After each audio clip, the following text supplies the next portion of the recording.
Well, hello. You know what's been going on? My life got turned inside out and upside down.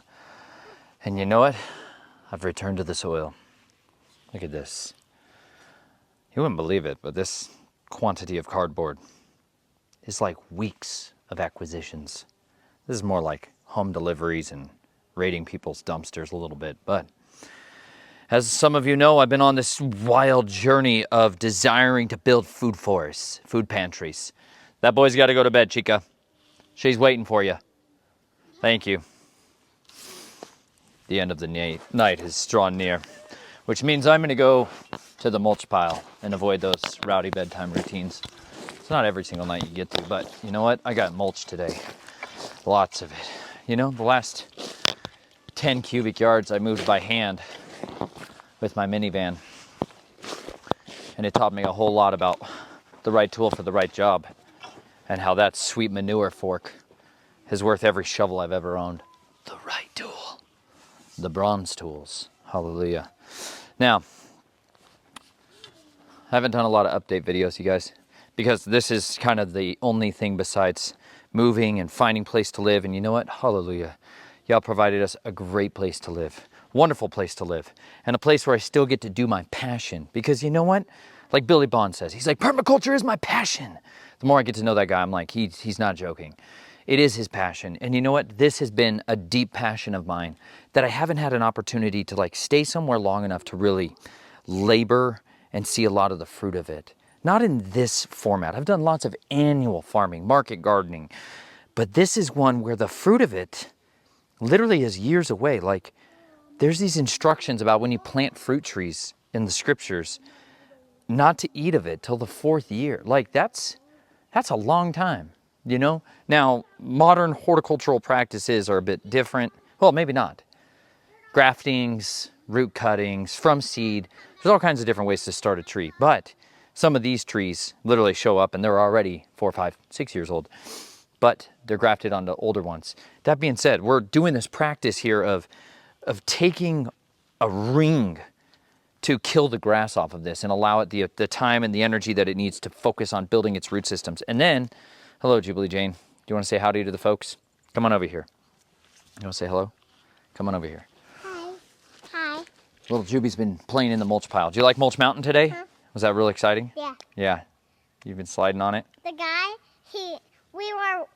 we heard the truck rumbling. Come over here. Come over here. We heard the truck rumbling and we walked down the road and he was totally on the street. And so we had to like run all the way home and he was following us. And then we watched him, he dumped all the mulch right there. And then right now what we're doing, we're raking it and putting it here. That's right. What are we going to grow here? Apple trees. Apple trees. Very good. So far, for those of you that can't see all the way, we have 1, 2, 3, 4, 5. We have 10 apple trees here.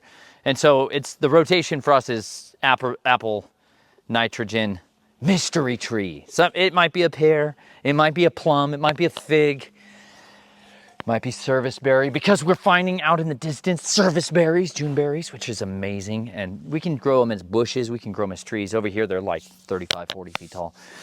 That being said, this week I'm going to load up on some other stuff that we're going to put around these to just fill this space in. But the right tool, the right job. It's going to be great. And you know what?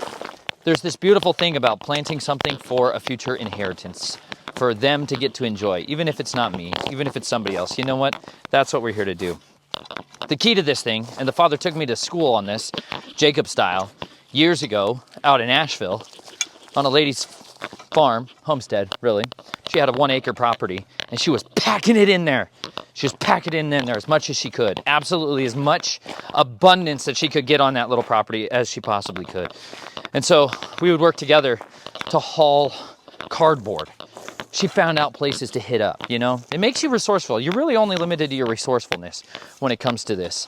Like, you got to get scrappy here. And you know what? Part of the things that's stretching me here is calling people and being persistent at trying to get something that may be kind of a waste material, like tree mulch, and being able to acquire it for free or cheaply as possible. I paid for this mulch today with something other than my Swequity, which was nice. It was great to have the opportunity to just do it that way. And you know what? Oh, that was sweet. So it's a little different than the traditional tree mulch or the stuff that I've used, but it's already somewhat digested, which is exciting. That's nice. We're kind of jump-starting the process a little bit here. But it's about our persistence, really, to get the things that we really need that others don't really have as much of a use for. This is like a huge goal in life. But over there at Marie's, man, I tell you, I spent many days just laying down cardboard, making sure to cover every single gap and seam I possibly could so no grass could come, because grass is shockingly persistent and you have to win the wars. Now, thankfully, I don't have some of the same brutal types of grass that she did. So every place is going to have its own little unique challenges. But what I'm doing is I lay all these pieces of cardboard in an interlocking fashion. Now, I have something that's called a silage tarp, which is like black plastic that's very thin, 6 millimeters. It's more durable than like kind of your really thin plastic mulching that you can do. But the thing is, what happens if you use that is you're going to suffocate all of the life that's underneath the soil right here. You're going to suffocate it. It's going to go anaerobic. I have to find out, those that have gone before us, what have they found to be successful? What are the long-term results of it? You can lay down plastic or plastic mulching in this process, but you're going to change the underground structure. You're going to change the way that roots establish and develop over long periods of time. So this one, though, requires a whole lot more digging in dumpsters and doing things that are like moderately uncomfortable, like asking people sometimes when you get caught, can I have your trash? You know, like trying to find thick pieces of cardboard with the least amount of tape on it so I don't have to spend as much time removing tape. It's going to be its own little learning curve out here, or recycling centers. You know, I found a county road that just had mulch mountains from the county's dumping piles, and I spent a lot of time collecting there. But I put that all on a different property. So now I've got to find a way to re-engineer this wheel out here. It'll be good. It's good for me. But I just wanted to show you guys what I was up to, because this is, for me, the first time I'm doing this here on this property. Big key is to make mulch donuts, not mulch volcanoes. Okay, I need to put a little more in there. Mulch donuts, not volcanoes. If you see anybody with a mulch volcano and their trees buried in the mulch, go save that tree's life. Pull that mulch away from it. It'll help it. Hey, check this out. Come with me for a second as I carry my pocket sword. You ready for this? Let's go to the book of Psalms for a second here. Psalms 46. You ready? Boom. Let's do this one. Elohim is our refuge and strength, a help in distress soon found. Therefore we do not fear, though the earth reels, mountains topple into the heart of the seas. Let its waters rage, foam. Let mountains shake with its swelling. Selah. A river whose streams make glad the city of Elohim, the set-apart dwelling of the Most High. Elohim is in her midst. She does not topple. Elohim does help her when morning turns. The nations shall rage. Reigns shall topple. He shall give forth his voice. The earth melts. Yahuwah of hosts is with us. The Elohim of Yaakov is our refuge. Selah. Come see the works of Yahuwah, the ruins he has wrought on the earth, causing all fightings to cease unto the ends of the earth. He breaks the bow and shatters the spear. He burns the chariots with fire. Be still and know that I am Elohim. I am exalted among the nations. I am exalted in the earth. Yahuwah of hosts is with us. The Elohim of Yaakov is our refuge. Selah. No matter what circumstances you guys are facing today, listen. The Elohim of Yaakov, of Jacob, is our refuge. Never lose sight of that. You know, we took a beating in the last couple of weeks, but you know what? We took refuge in Yah, and we got to see the abundance of his provision. Thank you to each of you that reached out to us and supporting us and praying for us and caring for us and just loving on us. Those of you guys, man, we've received some just incredible fun, almost like LinenRailroad packages from you guys, you know, with garments and seeds, endless seeds. Just let me tell you this real quick. Check this out. Don't tell everybody, because not everyone's so cool with this, but I have so many seeds. Chelsea really doesn't like it when I just do this, but I just go crazy planting seeds all over the place. And we're finally almost past the frost date. So I've been doing it even though, it's kind of like risky, but I like to live dangerously. I tell you guys to live dangerously, but I have so many different seeds. And you know what, you guys, those of you who are like freak show level people that love to eat food that comes out of the ground, you know what I'm saying? Be a seed smuggler. Start planting those seeds like wildness.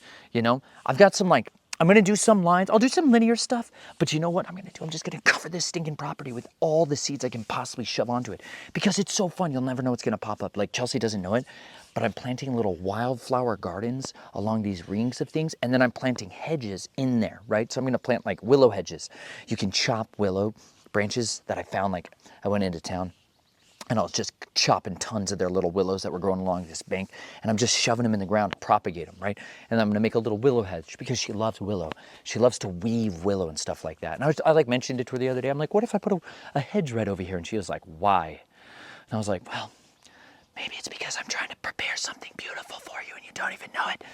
I don't like weaving baskets. So that's something she's super passionate about. She's been cutting down all of these rhododendron, this American rhododendron over here, and she's weaving trellises right now because she wants to grow stuff on the trellises, and she's so artistic and beautiful. And she's like, do you want to come with me and weave? And I'm like, I hate weaving. I want to see it.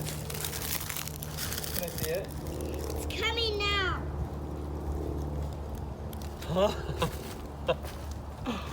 Look at my little jungle vine baskets. Oh yeah! See? What do you think? You know what you need in your life? An understanding wife. This is someone who gets it.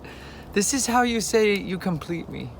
You're amazing. I love that I can take my knife and cut you vines and you can make me a basket for my goodies. Come on, Joe. It smells exactly like the inside of a pumpkin when you scrape it out. It's exactly what it smells like. Just shove your head inside. You know that squash? It smells like squishy squash, swamp squash. Swamp squash. No, it's swamp. It's Florida swamp. It totally smells like a swamp. And our other one smells like the creek. Not on the good side of the swamp, like the duck algae side of the swamp. Yes, duck algae It smells swamp. exactly Isn't like it gator awesome? swamps. Gator swamp Oh my basket. gosh, it's amazing. Yay. This is beautiful. He's like, oh gosh. I was like, no, I don't like it at all. I don't like it. It's like someone who asked me to tie knots or to roll out tarps. I'm like, honey, I've just rolled up too many bodies into bags. She's like, oh gosh. I'm like, I really don't like doing it. She's like, it's okay. But what she doesn't know is I'm desperately desiring to build a hedge. I can't not read about the hedge of protection. Like we talked about with Job, man. A hedge of protection, to me, I think in militant terms, 43% of the time, I'm thinking about military tactics and strategies and stuff like that. And I'm thinking about hedges, right? And in the military, you learn about reinforcing different strategic points of defense, rally points and stuff like this, fortifications. And you're like, okay, we need points of defense. And I'm thinking about building fences. And I got wrecked in Texas building barbed wire fencing. Not even barbed wire fencing, sorry. It was horse paneling. It was like horse panel, horse tough fencing, woven wire mesh, super strong stuff, crazy heavy rolls that broke my back. Dadgummit, I was in agony.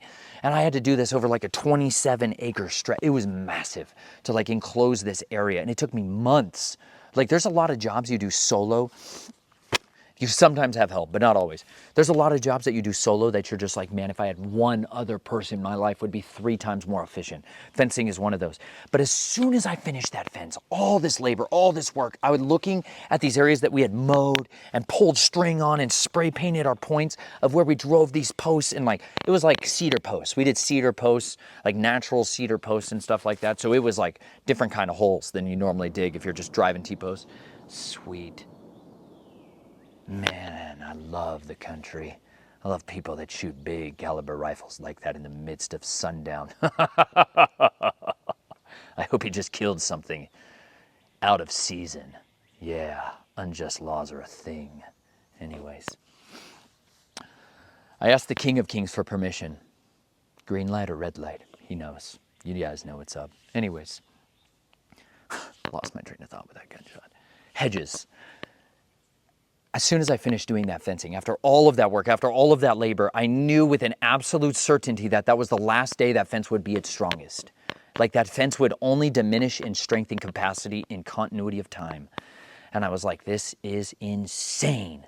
I dropped like $10,000. Not me personally, somebody that was hired me to be the farm manager there. Had spent like $10,000 building that fence. Not even like my wages included, just to build that fence. And I knew it was only going to get weaker. And I was like, this is idiocracy. This is so backwards. Like, how have people built fences forever? So that launched me on this incredible study on fencing and living fencing, things called hedges. And at the exact same time in my life, that tree that produces this golden rod of magnificence, Osage orange, Bodark. We were driving along, Chelsea and I were going to this town. Gosh, this was out in a place that's like a tiny town. Meridian, Texas, somewhere out there. No, near Glenrose, Texas. And we were on our way out there because there's like Glenrose dinosaur tracks. Fire out of the way, buddy, fire for effect. Glenrose, Texas. They've got dinosaur tracks down there, right? They've got dragon tracks all over the place. And they got human footprints that followed along with there. Go figure, because the Bible's a reliable historical text. It's just not contemporaneous with modernity's insane religion of esotericism and rational humanity. No, humanism. All the other stuff they're trying to shove down your throat with lies and garbage. Anyways, yeah, people lived with dragons. Shocker. Anyways, down there in Glenrose, Texas, we were driving down on our way down there and we saw this just incredible tree on the side of the road. It was just like gnarly, thorny and stuff like that. And it had this just magnificent, savage, fruit-looking creature, brain sticking out the side of it, glowing green. And I was like, is that an orange? Like, is that a tan? It looked like a pomelo. It looked like a giant grapefruit. So we pulled over and I plucked this gigantic creature thing. And I was like, I have no idea what this thing is. Come to learn, it was the fruit of the Osage orange, the hedge apple. And I learned all about this thing that dominated the hedges where people's barbed wire fences were. They lose the wart of this because this wood is ridiculously strong and it'll grow in all kinds of soils. And it is the tree that they literally used to try to bring back the nation's Midwest from the insane desertification. That means they turned it into a desert from John Deere and all the other occult nightmares that came out of the Spiritism movement in the 18th, 19th century and people's farming practices of agricultural ripping the soil to dust.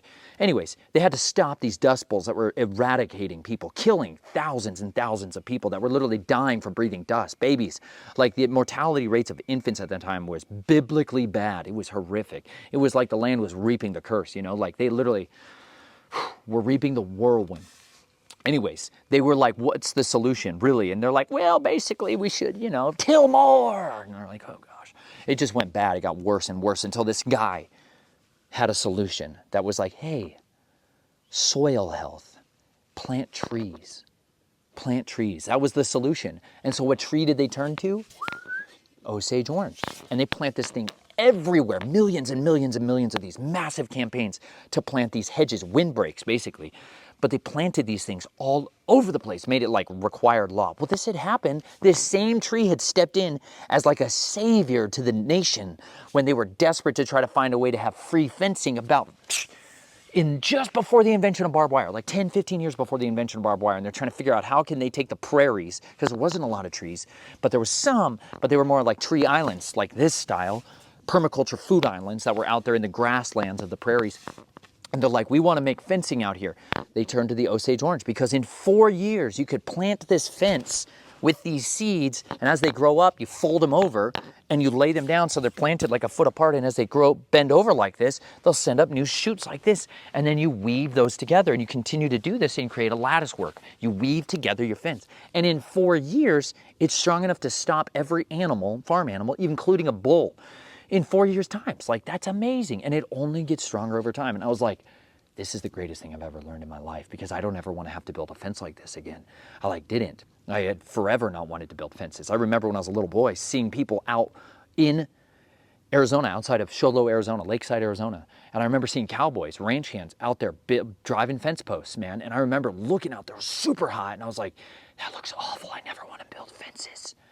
And then I literally got to sort of state in my life where I had to raise these animals on this farm, this 1 acre property. And I was doing all this endless labor, laying out all this mulch, collecting it, building signs. My wife was building signs that were like, free mulch wanted, dump here. And like, we're desperately trying to get tree guys, tree assassins to be our friends with their mulch trucks and be like, dump it here, please. And we had these mountains of mulch that I would move with this 2-wheeled wheelbarrow that I loved. And I would lay down all this cardboard and we would just cover this whole entire like area. It was like a 1/4 acre. But it was a lot of work to cover a 1/4 acre with cardboard, no seam showing, 0 seam showing, and 6 to 8 inches of mulch. It requires so much mulch to do this, and it required so much cardboard and labor and time. And I will never forget it. They had goats on this property, and those goats, there was all these fruit trees, planted all these beautiful fruit trees into that space. We're like, here's your fruit orchard, buddies. We love you. Look, enjoy the cornucopia of deliciousness that's coming your way, son. And those goats got out, man, and they ate the bark of the trees. You're just like, ah. This is always why I was like, I'm gonna kill you, goats. I tell you what, I'm gonna stand there and watch you show us separate the sheep from the goats, and I'm gonna watch you burn. I've never recovered from that. I still hold a grudge. I don't bear a grudge against the people of Yah, but boy, sometimes do I bear a grudge against the goats.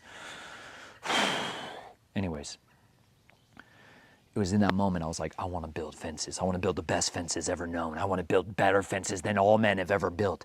And then I studied the hedges, and this just launched me into a 4-year lesson to get to a place where I'm at today, where I'm like, you know what? I'm willing to weave. I'm willing to weave, but it's got to be something living. I don't want to weave a basket. I want to weave a hedge. I want to weave something that's nightmares to my adversaries, something that's impenetrable, and a wall of fortitude. I want that. And then I want it to be able to be something that's pretty and I can potentially eat, grow food on, stuff like that. Anyways, that's where my mind's at right now as I'm starting to lay this out here, because I think about the fencing and I think about the deer, which is exciting because you know what? I love to butcher stuff. It's going to be an exciting, exhilarating time of my life. But it had to come through incredible suffering and pain and confusion and a whole lot of, you know what? We're just going to hold on, close our eyes, and trust that Yah will catch us sooner or later. And you know what? Surely He has. That's a good thing, because you know what? The El of Jacob is my refuge, the stronghold, my deliverer, my fortress, and my defense. Like, it's a real thing. Like, you can trust in Him, and He will deliver you. Right now, my children, we're recruiting crows. We're making crows to be Shalomi homies. If you didn't know this, you guys that all have chickens and flocks and birds, and you're like, I want to protect the birds from the hawks because the hawks are killing everything. Listen, recruit crows, bro. Homies, you should have some Shalomi homies like Elijah. You know what I'm saying here? Check this out. Turn with me to the book of Melachim, Kings. Come on. Know what I'm saying? Biblical animals that could help you. Gosh, I don't know why people don't read the Bible more. Brainwashed. Check this out.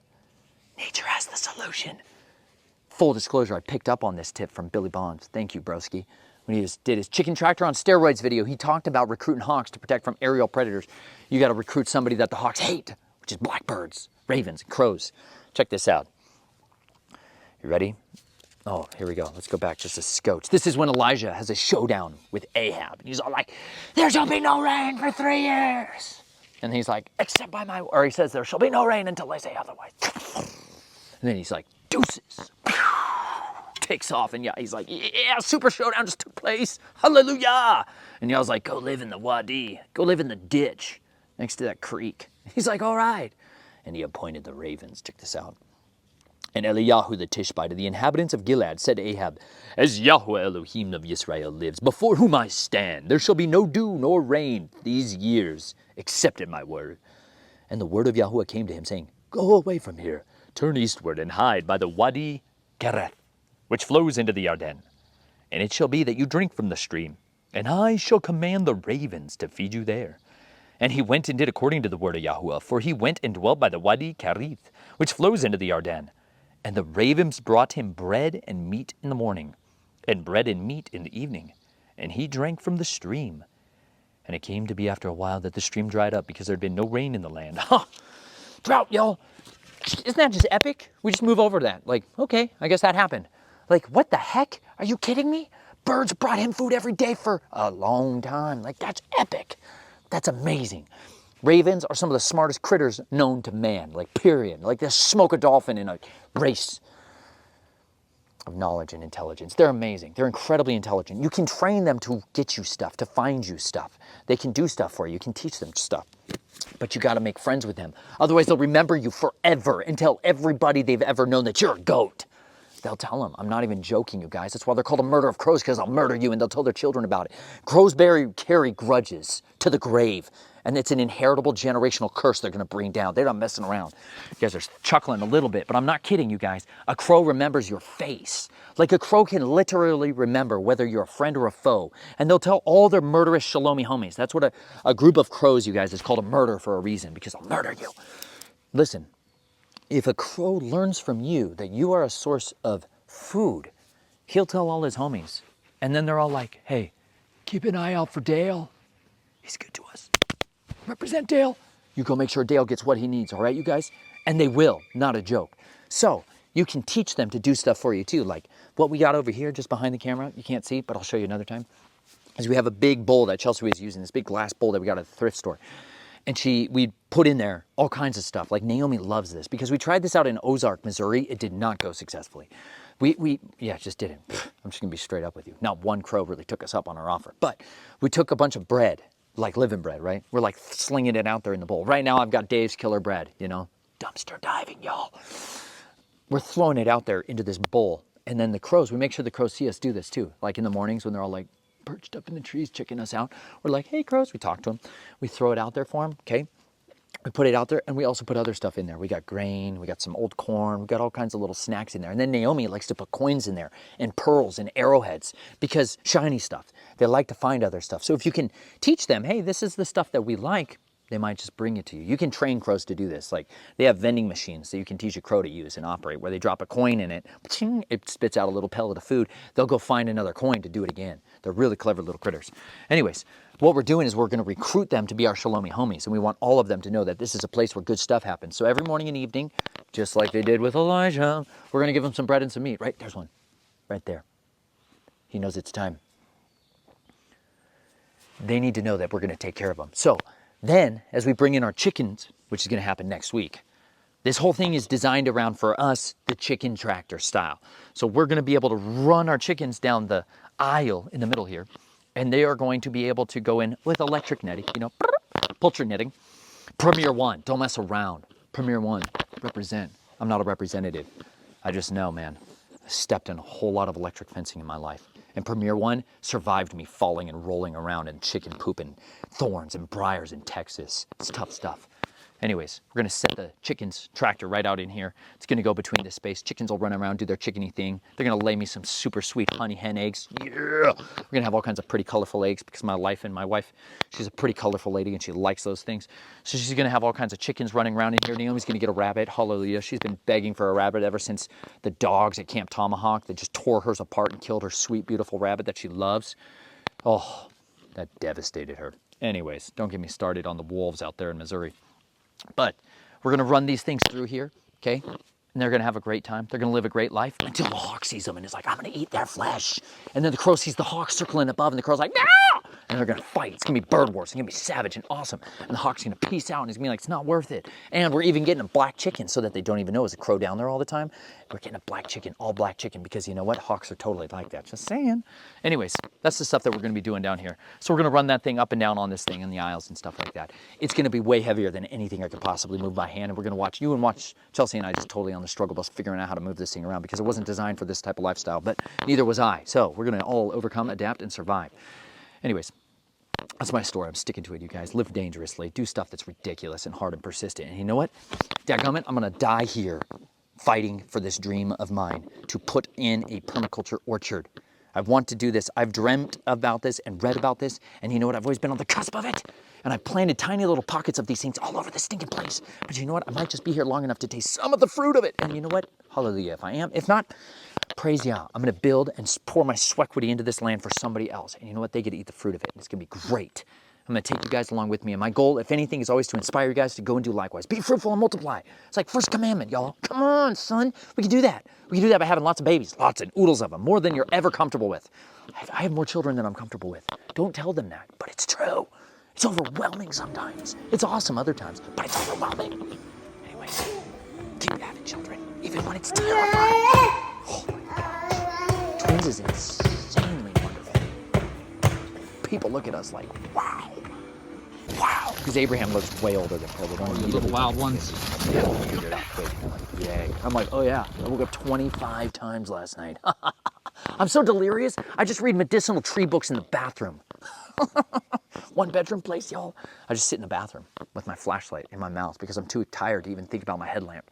I just sit in there in almost darkness with 4 lumens, just reading books about medicinal trees and just getting joy and excitement and invigoration about all the ways that people were so much smarter than we were. Dadgummit, we've been stupefied so bad. So bad. People were so much smarter. And they knew all kinds of things about, like, hey, when the trees are putting out their fresh buds, go and harvest the tops of them, boil it in water, and mix in a teaspoon of baking soda. And then you have this incredible elixir for cardiovascular health and to help strengthen the heart when it's having palpitations. You're like, what? They had all of this knowledge about cardiovascular systems long time ago. And we are stupid. People are like, we're still on the race for the cure. I'm like, do you guys figure it out yet? It's called money laundering. That's what those things are, y'all rat racing in. Dadgummit. Anyways, I'm lost in the weeds here and I'm loving it. This mulch smells delicious. So excited. I'm gonna go flag down the mulch guys, every single one of them. I'm desperately gonna try to make friends with every single tree arbor or assassin I can make friends with, because this is not the type of mulch I want necessarily. Sorry, I literally can't wait to go get these mulch guys, but I gotta run here. Hey, thank you guys so much for coming on this journey with me. It's gonna be a wild ride. And you know what? We're gonna get to see the transformation of what this can turn into from a moderately unproductive pasture. And we're gonna turn it into a forest of endless fruitfulness and fertility. It's gonna be fantastic. I'm planting all kinds of stuff in here that's just crazy ridiculous and you never even heard of it. It's gonna be super fun. And I can't wait to go on this journey with you guys. Hey, excuse me. Check this out, y'all. Don't forget the Psalm 119 challenge. Custom knives, y'all. Go down below if you've never heard about it. Giving away custom knives to people that memorize the word. Lay it out, bro. Live it dangerously. Plant trees. Save the world. We could be like that again. You know what I'm saying? Like, it all started in a garden and went bad at a tree. And you know what? Everything turned in all of history at another intersection with the righteous man, a new Adam, and a tree. And you know what? I'm absolutely confident that it's gonna finish with a rod of iron in his hand. Yeah. But listen, we gotta be the people that plant trees and plant hedges of protection for our brothers and sisters, for our brothers that may not be all the way in, that may not understand these things, that may be lost and ignorant and totally disinterested. But you know what? We are supposed to be the people that were the hedge of protection to the nations. We were supposed to be advancing the kingdom of righteousness, making disciples who make disciples, who advance the kingdom of righteousness all over the world, all the way to the very gates of Hades. That's what we're supposed to be. We're supposed to be spreading the word everywhere we go. No matter where we go, we got to be faithful to do that, no matter the cost, no matter the consequence. And you know what? By doing so, we literally get to build for the nations a witness of what Yahuwah is all about. He's all about fruitfulness, faithfulness, and fertility. So let's show him what it's like.